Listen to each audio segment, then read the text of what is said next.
Welcome back. आप देख रहे हैं बनो अपना फाइनेंस मिनिस्टर और वक्त हो गया है आपके तमाम सवालों के जवाब देने का। और आज लाइव दर्शकों के सवाल हम ले रहे हैं, जहां पर व्हाट्सएप के जरिए सवाल भेजे हों आपने या यूट्यूब के जरिए सवाल भेजे हों। आपके सवालों को शो में शामिल करेंगे, लाइव फाइनेंशियल प्लानिंग कराएंगे।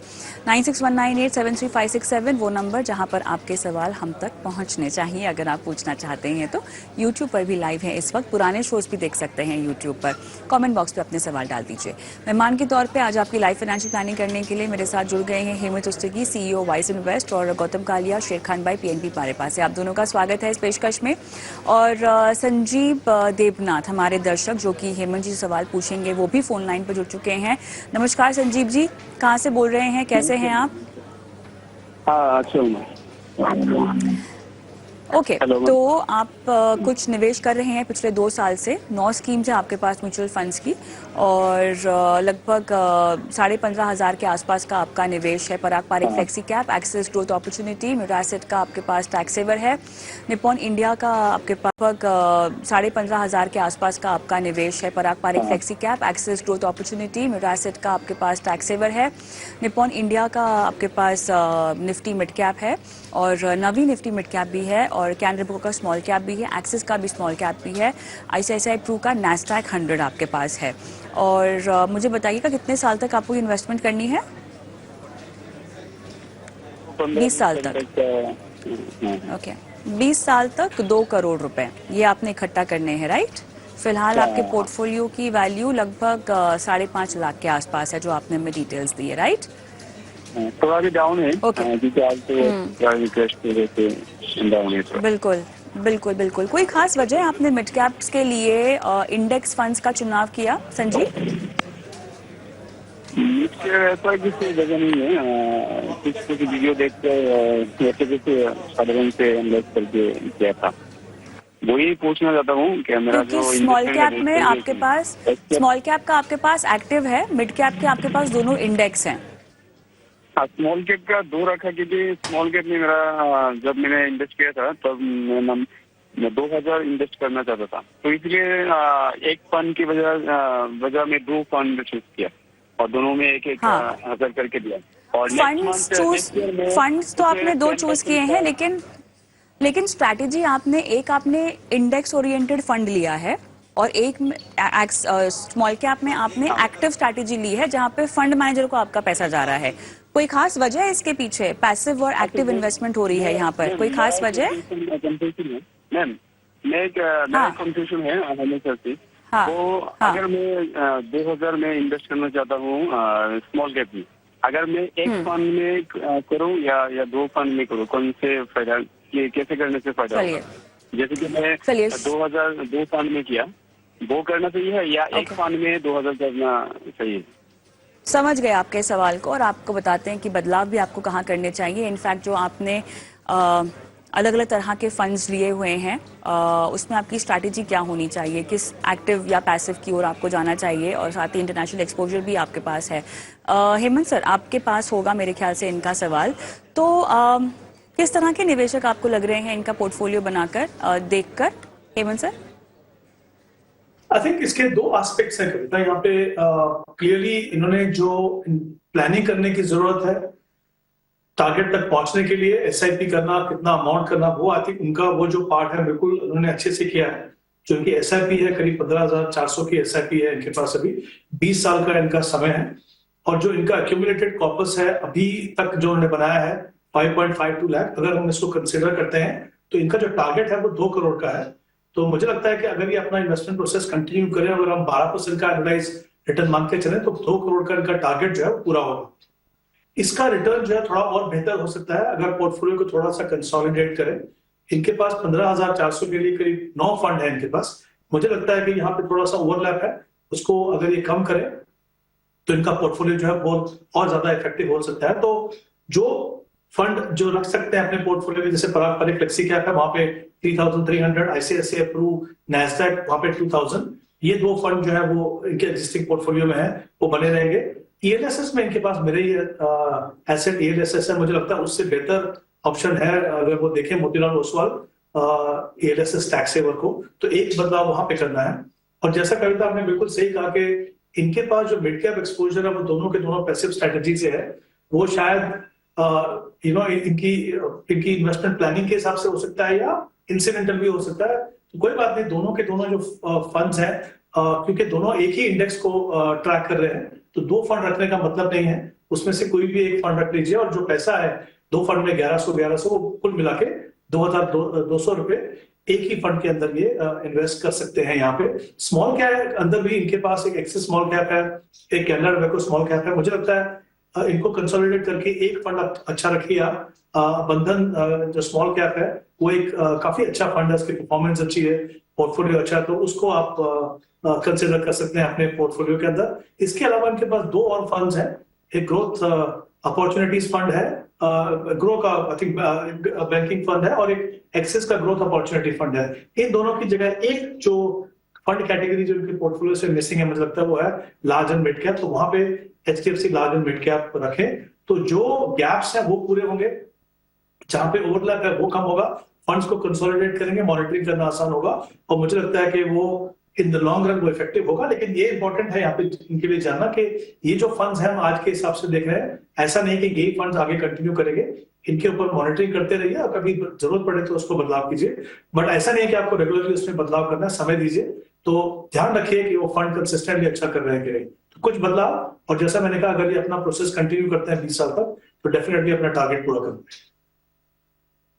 चलिए, ICICI प्रू नैस्डैक 100 में और पराग पारी के फ्लेक्सी कैप में आप रुके रहे। ELSS कैटेगरी में Motilal Oswal ELSS tax saver आपको बेटर बताया जा रहा है, और आप जो है कोई भी एक मिड कैप का फंड रख सकते हैं, और निपॉन का रख सकते हैं, और साथ ही स्मॉल कैप में बंधन स्मॉल कैप आपको जो है रिप्लेस करने की सलाह दी जा रही है। ग्रो बैंकिंग फाइनेंशियल सर्विसेज में आप डिसकंटिन्यू कर सकते हैं, एक्सेस ग्रोथ अपॉर्चुनिटी में भी आप डिसकंटिन्यू कर सकते हैं। HDFC के लार्ज और मिड कैप में आपको निवेश करने की सलाह दी जा रही है। कोई और सवाल? क्योंकि फंड्स पर सलाह अगर आप अभी नोट डाउन नहीं कर पाए हैं संजीव जी, तो हमारा शो YouTube पर जाता ही है, आप वहां भी अपने फंड्स पे रिकमेंडेशन सुन सकते हैं। उसके अलावा और कोई सवाल है आपका? हाँ, मैं एक बात जानना था, जो मैंने आपको पहले बोला था, उनका अगर जवाब मिल जाता तो अच्छा होता, क्योंकि आपको बंधन स्मॉल कैप में ही 2200 रुपए निवेश करने की सलाह दी जा रही है। अच्छा, मैम एक फंड में 2200 करने से अच्छा होगा, या दो फंड में 1100 करके करने से अच्छा होगा? आपको यहाँ पर एक ही फंड में 2200 रुपए करने की सलाह दी जा रही है हेमंत जी की तरफ से। Okay ma'am, okay, all the best, thank you so much. Ravi का सवाल हम लेंगे, रवि को कनेक्ट कीजिएगा। ओके, नमस्कार रवि, कहाँ से बोल रहे हो? मैं मुंबई से बोल रहा हूँ। ओके, आपने अपने पोर्टफोलियो में 12 फंड्स डाले हुए हैं। रवि, किसने रेकमेंड किए, पहले तो ये बताइएगा। 90% आपके शो का देख के क्या मैडम। तो मतलब जो जो सलाह दर्शकों को दी है वो सारे बटोर लिए आपने? जी जी जी। अच्छा, अच्छा, ये रणनीति नहीं, ये रणनीति आपको बैकफायर भी कर सकती है। कैसे करेगी वो हम जानेंगे हमारे एक्सपर्ट से। लेकिन एक तो धन्यवाद शो देखने के लिए, लेकिन आपने कुछ ज्यादा ही संजीदगी से हमें फॉलो कर लिया, और थोड़ा उसको इम्प्लीमेंट करने में गलती हुई है आपसे, क्योंकि 12 फंड संभालने बहुत मुश्किल हो जाते हैं, और इतना ज्यादा निवेश करने की जरूरत भी होती नहीं है। अगर आप थोड़े फंड ले लें, वेल डाइवर्सिफाइड कैटेगरी के ले लें, तो आपके लिए पर्याप्त होता है। अच्छी बात यह है कि आप जानते हैं आपकी रिस्क एपेटाइट क्या है। आपने लिखा है कि आप अग्रेसिव इन्वेस्टर हैं, और 4 साल या 6 साल दोनों में देखिए 2 साल का फर्क है, तो 6 साल पकड़ूं 1 करोड़ के लिए? जी जी जी, चलिए। ओके, ICICI प्रू में रिडीम करने पर सवाल पूछ रहे हैं, साथ ही HDFC बैलेंस एडवांटेज में को लेकर भी आपको सवाल है कि प्योर इक्विटी में आप आए कि नहीं आए, क्योंकि आप एक लॉन्ग टर्म इन्वेस्टर हैं। चलिए, 6 साल का समय है। गौतम, 12 फंड्स हैं रवि के पास, कह रहे हैं शो देखकर उन्होंने इकट्ठा किए हैं, लेकिन मेरे ख्याल से कुछ ज्यादा हो गए हैं। ये बताइएगा कहाँ गलती हुई है? जी, तो रवि जी, ऐसा है कि जब आपका पोर्टफोलियो बन जाता है तो बनने के बाद हम ज्यादा चेंजेस सजेस्ट नहीं करते हैं, क्योंकि जब भी आप चेंज करते हैं तो आपको या तो शॉर्ट टर्म कैपिटल गेन्स या लॉन्ग टर्म कैपिटल गेन्स लगता है, एग्जिट लोड भी लग सकता है। इसलिए जब आप पोर्टफोलियो बना रहे हैं, जब शुरू में निवेश कर रहे हैं, तब ज्यादा बेहतर है कि आप स्कीम की सलाह ले लें।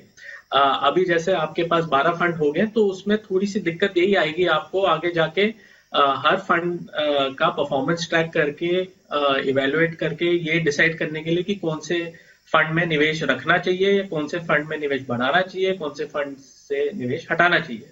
तो ये दिक्कत आती है ज्यादातर। आपका जो लक्ष्य है वो 6 साल में पूरा हो जाना चाहिए अगर 12% के हिसाब से आपको पोर्टफोलियो में रिटर्न मिला, क्योंकि आपका 50-55 लाख का पोर्टफोलियो ऑलरेडी है, आपको 1 करोड़ का कॉर्पस पहुंचना है, तो 1 करोड़ 10 लाख के आसपास आपका पहुंच जाएगा हमारे कैलकुलेशन के हिसाब से, अगर आप ये निवेश को जारी रखिए। अब रखेंगे, अब इसमें मैं अगर स्कीम्स देखूं तो 2-3 जगह पे मैं एक सजेशन दे सकता हूं। आपने एक क्वेश्चन पूछा था कि ये डायनामिक एसेट एलोकेशन और ये डेट वाला एलोकेशन वाले स्कीम्स रखने चाहिए कि नहीं। उसमें जो HDFC बैलेंस एडवांटेज फंड है वो आप जरूर रखिए, उसको जारी रखिए। ICICI प्रूडेंशियल इक्विटी और डेट फंड जो है वो एग्रेसिव हाइब्रिड है, वो भी आप रख सकते हैं, मगर अगर आपको इक्विटी एक्सपोजर और बढ़ाना है, क्योंकि अभी मार्केट थोड़ी सी वीक भी चल रही है, ये पूरा हफ्ता ऐसे लग रहा है जैसे शायद वीक जाएगी, तो ये अपॉर्चुनिटी अच्छी है कि आप अपना इक्विटी एक्सपोजर बढ़ा दें। तो आप वो भी देख सकते हैं, ये मूल्य हटा के आप SBI ब्लू चिप और कैनरा रोबेको ब्लू चिप में निवेश कर सकते हैं। आपका जो ब्लू चिप का एलोकेशन है वो कम है, सिर्फ 13% है in pure blue chip schemes, और ये मैं पिछले अभी 10 महीनों से यही देख रहा हूं कि काफी निवेशकों का ब्लू चिप में पोर्टफोलियो एलोकेशन कमजोर है। तो आप ये एक शिफ्ट ये कर सकते हैं। दूसरा चेंज आप जो कर सकते हैं वो कोटक इमर्जिंग इक्विटी स्कीम, जो फिर से मिड कैप है, वहां पे आपका ऑलमोस्ट 30% का एलोकेशन है, वहां से आप 1/4 हटा के मेरे एसेट लार्ज और मिड कैप में डाल सकते हैं, तो उससे आपका थोड़ा लार्ज कैप का एक्सपोजर भी बढ़ जाएगा। तो ये 2 चीजें मैं आपको सजेस्ट करूंगा। चलिए रवि, कोई सवाल पूछना है आपको? हाँ, मेरा एसेट का मल्टी कैप है, ICICI का वैल्यू डिस्कवरी है और कैनरा रोबो का ब्लू चिप है, 2-2 लाख रुपए है तीनों में, तो इनको रिडीम कर दूं क्या? रिडीम करने की क्या जरूरत होगी गौतम, कि अभी वापस ना लगाएं बस? नहीं, अभी और कोई रिडीम ना करिए, अभी आपको इस स्कीम में रिडेम्पशन की जरूरत नहीं है। बस जो मैंने बोला, कोटक इमर्जिंग इक्विटी स्कीम जो है और ICICI प्रूडेंशियल इक्विटी और डेट जो है, ये पैसा आप दूसरे स्कीम्स में लगा दें। All the best Ravi. आगे बढ़ते हैं और राजीव सिंह का सवाल मैं लेना चाहूंगी, फोन लाइन पे जुड़ भी गए मेरे साथ। नमस्कार, कहाँ से बोल रहे हैं? मैम नमस्ते, मैं पुणे से बोल रहा हूँ। और राइट राजीव जी, आपने जो डिटेल्स दी हैं, 35,000 इन्वेस्ट कर रहे हैं SBI निफ्टी 50 इक्वल वेट में, आपके पास Nippon large cap, PP flexi cap, Motilal Oswal mid cap, Axis का स्मॉल कैप, SBI कॉन्ट्रा आपके पास है, और सुकन्या समृद्धि में भी आप इन्वेस्ट कर रहे हैं, और 25 लाख लमसम भी करने हैं आपको 15 साल के लिए। और ये बताइएगा कि ओवरऑल आपका 15 साल का ही है ना इन्वेस्टमेंट होराइजन सभी के लिए? Yes ma'am. ठीक है, कितना लमसम आपको इकट्ठा करना है? ऑलरेडी मैम मेरी दो बेटियां हैं, तो उनके लिए सेम पढ़ाई के लिए और शादी के लिए, मतलब जितना मैक्सिमम हो जाए, तो जितना मैक्सिमम सेविंग है, अभी मैंने 40,000 का SIP स्टार्ट किया है, जो 35 था उसको मैंने 40 कर दिया है अभी। तो वो 40,000 रुपए पर मंथ SIP है और करीब 25 लाख का लमसम अमाउंट है मेरे पास, जो मैंने अभी प्रॉपर्टी सेल किया था एक। ओके, ठीक है। चलिए बताते हैं आपको कि कैसे कंसोलिडेट कर सकते हैं अपने पोर्टफोलियो को।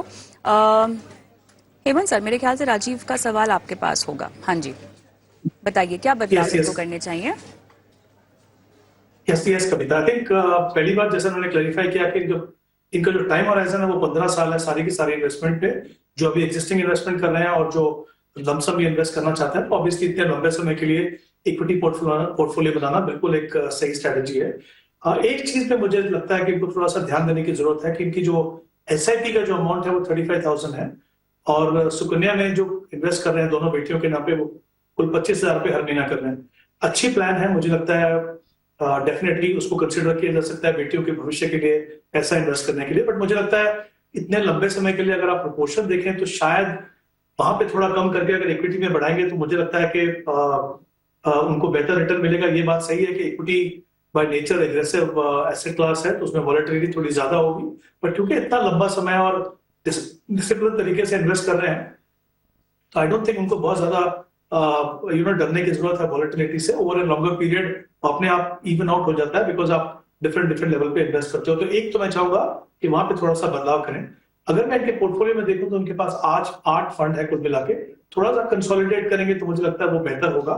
जैसे अगर हम देखें लार्ज कैप में इनके पास एक निप्पॉन लार्ज कैप फंड है जिसमें 5000 की इन्वेस्टमेंट है, और एक SBI निफ्टी 50 इक्वल वेट है। वो एक अच्छी ऑप्शन है डेफिनेटली। तो आई थिंक कुल मिला के 10,000 की वहां पे इन्वेस्टमेंट कर रहे हैं। उसके अलावा 10,000 की इन्वेस्टमेंट कर रहे हैं पराग पारिक फ्लेक्सी कैप में। अब वहां पे भी हमें पता है कि हालांकि थोड़ा सा एक्सपोजर है वहां पे इंटरनेशनली, बट मोस्टली जो पैसा है वो लार्ज कैप में है। तो मुझे लगता है कि जो इनकी करंट इन्वेस्टमेंट है उसके हिसाब से तो थोड़ा सा बायस है, वो होना भी चाहिए, बट ज्यादा मुझे लगता है एलोकेशन है तो वो उसमें अगर एक मल्टी कैप फंड देखेंगे जैसे कोटक मल्टी कैप, पराग पारिक फ्लेक्सी कैप की जगह, मैं क्वालिटी ऑफ फंड की बात नहीं कर रहा हूं, मैं सिर्फ एलोकेशन के पॉइंट ऑफ व्यू से बात कर रहा हूं। तो अगर वो बदलाव करें, उसमें जो पैसा है वो रखे आप उसको, लेकिन जो फ्रेश पैसा है जो आप वो अगर कोटक मल्टी कैप में डाले तो मुझे लगता है वो एक बेहतर ऑप्शन होगी। स्मॉल कैप में 2 फंड है इनके पास, एक्सिस स्मॉल और SBI। जैसे हमने पहले भी बात की, मुझे लगता है कि जैसे हमने बंधन की बात की थी या फिर निप्पॉन इंडिया स्मॉल कैप, उनमें से एक फंड ले लें 3,000 का, और जो बाकी 3,000 है स्मॉल कैप वो SBI कॉन्ट्रा इनके पास फंड है, काफी अच्छा फंड है। उसको अगर ये वहां पे ऐड कर दें उसमें, तो आई थिंक वो बिल्कुल तो पोर्टफोलियो बैलेंसिंग के हिसाब से वो बिल्कुल सही रहेगा। वहां पे 25 लाख जो उनको इन्वेस्ट करना है इन्हीं फंड में इन्वेस्ट कर सकते हैं, क्योंकि 15 साल का समय है, प्रोपोर्शनेटली जैसे वो इन्वेस्ट कर रहे हैं। बट ऑब्वियसली काफी बड़ी रकम है तो एक साथ नहीं लगाना है आपको। अब जैसे हम देख रहे हैं मार्केट में थोड़ी वॉलेटिलिटी भी है, तो मुझे लगता है मिक्स करके आप लगा सकते हैं, जिसमें कुछ पैसा जो है लमसम लगे 30-40% और बाकी जो है systematically over the next 6 month अगर आप लगाएं तो मुझे लगता है वो एक बेहतर ऑप्शन होगी। यूजुअली कई बार क्या होता है कि अगर आपका प्रोपोर्शन सही है, जो आप लमसम लगा रहे हो विजे भी जो आप SIP कर रहे हो, तब लमसम करने में प्रॉब्लम नहीं है। बट यहाँ पे अमाउंट जो है काफी ज्यादा है, तो मैं चाहूंगा कि ये एक लमसम और STP के द्वारा इन्वेस्ट करें तो वो बेहतर है। कुछ बदलाव पोर्टफोलियो में, थोड़ा सा पोर्टफोलियो कंसोलिडेट करेंगे और ये पैसे को आप लमसम और STP के द्वारा लगाएं। राजीव, काफी विस्तार से आपको समझाने की कोशिश की है हर बारीक पहलू के साथ। क्या कोई सवाल पूछना चाहते हैं आप? मैम ये जो लार्ज कैप में 2 मेरे फंड है, एक अपन निप्पॉन का और एक SBI का, तो इनका एक्सपेंस रेशियो काफी ज्यादा होता है और हमने ये देखा है कि मैक्सिमम जो 80% जो लार्ज कैप होते हैं वो अपने बेंचमार्क को बीट नहीं कर पाते हैं। तो उस सिचुएशन में मैं अगर ETF लेना चाहता हूँ, एक अपन निफ्टी 50 और एक नेक्स्ट 50, तो वो सही रहेगा क्या? बिल्कुल। हेमंत सर, काफी वाजिब सवाल है इनका, बताइएगा। आई थिंक अगर हम निप्पॉन लार्ज कैप को देखें कविता, तो उसने एक्चुअली बेंचमार्क को बीट किया है काफी समय तक। तो मुझे लगता है क्योंकि ऑलरेडी इनके पास एक स्मार्ट बीटा फंड है जो हम इक्वल वेट की बात कर रहे हैं, और साथ में एक लार्ज कैप था एक्टिव में, तो मुझे लगा कि एज ए कॉम्बिनेशन वो इनके लिए वो सही रहेगा। क्योंकि एक्सपोजर लार्ज कैप में मुझे ज्यादा लग रहा था, इसलिए मैंने रिकमेंड किया कि फ्लेक्सी कैप की जगह में वो मल्टी कैप ले लें, ताकि वो जो तीनों सेगमेंट का एक्सपोजर है वो थोड़ा सा बैलेंस आउट हो जाएगा। Right Rajiv, all the best. अपना सवाल अपना भेजा, उम्मीद करते हैं कि बदलाव आप करेंगे अपने पोर्टफोलियो में। लेकिन हम आगे बढ़ते हैं और जितेंद्र संचानिया का सवाल मैं लूंगी। इन्होंने यूट्यूब के जरिए अपना सवाल भेजा है। ICICI blue chip, Aditya Birla sun life equity और इनके पास ICICI प्रो का मल्टी कैप भी है, मोतीलाल ओसवाल मिड कैप है और SBI का भी मल्टी कैप लिया हुआ है। Lump sum HDFC dynamic asset balance advantage fund में डाल रखा है, साथ ही टाटा लार्जर मिड कैप में भी पैसे डाले हुए हैं। कोटक का स्मॉल कैप भी है और 15 साल तक इन्वेस्ट करना चाहते हैं। 15 साल में क्या रिटर्न होगा ये जानना चाहते हैं। और राइट, चलिए जितेंद्र का सवाल मेरे ख्याल से गौतम के पास है। गौतम, बताइए क्या बदलाव करने की सलाह देंगे आप इनको?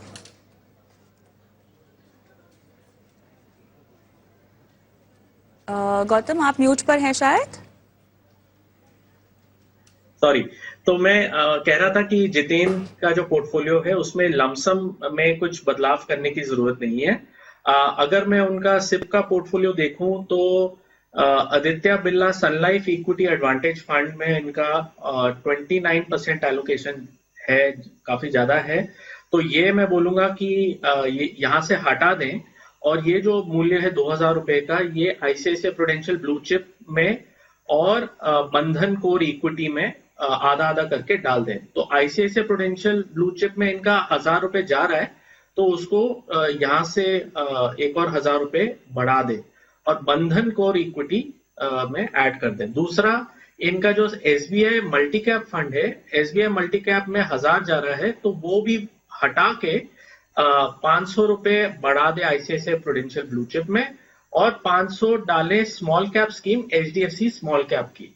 तो इससे इनका स्मॉल कैप का भी एक्सपोजर आ जाएगा, जो अभी सिर्फ मल्टी कैप के द्वारा था, और वो फंड ज्यादा अच्छा लगता है हमें। तो 500 रुपए HDFC स्मॉल कैप में, और ये जो 500 आप ICICI प्रूडेंशियल ब्लू चिप में डालेंगे, उससे आपका मूल्य हो जाएगा 2500 ICICI प्रूडेंशियल ब्लू चिप में। तो इससे आपका पोर्टफोलियो थोड़ा और बैलेंस्ड हो जाएगा। अब आई आपकी प्लानिंग की बात, रिटर्न की बात। हम हमेशा रिटर्न या तो 10 या 12% ही लेते हैं, डिपेंडिंग ऑन कितना इक्विटी और डेट का एलोकेशन है। क्योंकि पूरा इक्विटी का एलोकेशन है, तो इसमें हमने 12% के हिसाब से कैलकुलेट किया है। तो आपका जो मूल्य है अभी 4,25,000, और सिप का जो 7,000 आप महीने का डालेंगे, वो 15 साल के बाद कुछ 55 लाख के आसपास बन जाना चाहिए 12% के हिसाब से। चलिए, तो यहाँ पर इस तरह से जो है आपको अपनी इन्वेस्टमेंट्स को कंसिडर करना चाहिए और बदलाव करने चाहिए, और स्टेप अप जो कि बहुत ज़रूरी होता है हर किसी के इन्वेस्टमेंट में, उस पर फोकस भी करना चाहिए। बहरहाल सवाल हमारे पास और भी हैं दर्शकों के, जब तक उनसे कनेक्ट होते हैं तब तक आप दोनों से ही चलिए बात कर लेते हैं बाजार की आज की चाल को लेकर, आज की कमजोरी को लेकर। और मेरे ख्याल से आज की एनएवीज अगर शायद म्यूचुअल फंड के निवेशक देखें तो शायद थोड़े से परेशान हो भी जाएंगे। हेमंत जी, आपके पास आऊंगी सबसे पहले। अक्सर ऐसी बातें होती हैं कि बाजार में गिरावट हो या बाजार ऊपर जा रहा हो, SIP के अगर आप निवेशक हैं तो आपको निश्चिंत होना चाहिए, और इसीलिए भी इसको एक सिस्टमैटिक इन्वेस्टमेंट प्लान कहा जाता है, ताकि आपकी रातों की नींद जो है बाजार की इस तरह की चाल की वजह से खराब ना हो। लेकिन फिर भी पिछले कुछ सालों में हमने ज़्यादा निवेशकों को आता हुआ देखा है बाजार में। SIP के आंकड़े तो छुपे नहीं हैं किसी से, जो हर महीना रिकॉर्ड स्तर पर पहुंचते हुए दिखाई दे रहे हैं, और वो ऐसे भी निवेशक हैं जिन्होंने बाजार की इस तरह की तेज़ी नहीं देखी है और इस तरह की एक दिन की गिरावट भी नहीं देखी है, जिसको हम सब करेक्शन का पहला फेज भी कह रहे हैं एक्सपर्ट्स के मुताबिक। क्या कहना चाहेंगे इस तरह के निवेशकों को, हेमंत सर? हाँ, देखिए कविता, अगर हम रिसेंट में देखें तो 2 बार हमने ऑलरेडी ऐसे 2 ओकेजन्स में हम देखा कि काफी बड़ा कट मार्केट में हुआ। जिस दिन जनरल इलेक्शन के रिजल्ट्स आए उस दिन, और बजट के दिन भी हमने देखा, और उसके बाद मार्केट में रिकवरी हुई। इस बार थोड़ा सा फर्क ये है कि जो हम मार्केट में जो भी गिरावट देख रहे हैं अभी, वो करेक्शन है कि नहीं वो तो आगे जाके पता चलेगा। अभी जो गिरावट हम देख रहे हैं वो ऑब्वियसली ग्लोबल फैक्टर्स की वजह से ज्यादा है यहाँ पे। तो यस, आई मीन जो एक्सपीरियंस इन्वेस्टर हैं, जो काफी समय से SIP में इन्वेस्ट कर रहे हैं, उन्होंने मार्केट में इस तरह के उतार चढ़ाव देखे हैं ऑफ कोर्स, तो उनको शायद उतना ज्यादा इम्पैक्ट नहीं हो। जिन इन्वेस्टर्स ने रिसेंटली इन्वेस्ट करना शुरू किया है तो उनको थोड़ा सा इम्पैक्ट हो सकता है। बट आई थिंक इंपॉर्टेंट चीज एज एन इन्वेस्टर ये है, आप ये याद रखें कि आपने SIP से इन्वेस्ट क्यों किया। 2 बड़े कारण है जिसके कारण से आप SIP में इन्वेस्ट करते हो। एक तो ये कि आप रेगुलरली छोटा कंट्रीब्यूट करके एक बड़ी रकम बनाना चाहते हो। दूसरा, आप एक मार्केट लेवल पे पूरा पैसा कमिट नहीं करते हो। तो होता क्या है नॉर्मली, बिकॉज आप डिसिप्लिन तरीके से इन्वेस्ट कर रहे हो, डिफरेंट डेट्स में इन्वेस्ट कर रहे हो, तो आपको एवरेजिंग का फायदा होता है। यानी इनफैक्ट मुझे लगता है कि थोड़ी सी अगर करेक्शन हो भी और थोड़ा सा मार्केट बहुत ज्यादा अगर वोलेटाइल ना होकर थोड़ा स्टेबल भी रहे, तो अपॉर्चुनिटी है इन्वेस्टर्स के लिए थोड़े से नीचे लेवल पे इन्वेस्ट करने के लिए। बट ये जैसा मैंने कहा, वो करेक्शन है कि नहीं वो डिपेंड करेगा, ये ग्लोबल फैक्टर की वजह से है। ऑब्वियसली थोड़ा सा डर ये है कि यूएस में रिसेशन है कि नहीं। अगर मान लीजिए यूएस फेड ने रेट कट किया आउट ऑफ टर्न, तो ऑब्वियसली मार्केट में आपको रिकवरी देखने को मिलेगी। बट मेरा हमेशा ये मानना है कि आप मार्केट मूड के हिसाब से अपने पोर्टफोलियो में कुछ भी बदलाव मत कीजिए। अगर आपने अपनी एसेट एलोकेशन ठीक रखी है, आप डिसिप्लिन तरीके से इन्वेस्ट कर रहे हो, आप अगर क्लियर हो कि आपका टाइम होराइजन कितना है और आपकी फंड सिलेक्शन अच्छी है, ये कुछ चीजें जो आपको इन्वेस्टमेंट शुरू करने से पहले करनी है, अगर आपने ऐसा किया है तो बिल्कुल भी डरने की बात नहीं है। ये मार्केट में वॉलेटिलिटी एक नेचुरल फिनोमिनन है, वो आता जाता रहेगा, डिफरेंट कारण से होता रहेगा। But I think as an investor अगर आप बहुत क्लियर हैं in terms of asset allocation और डिसिप्लिन वे ऑफ इन्वेस्टिंग, आप उसको कंटिन्यू करते रहिए।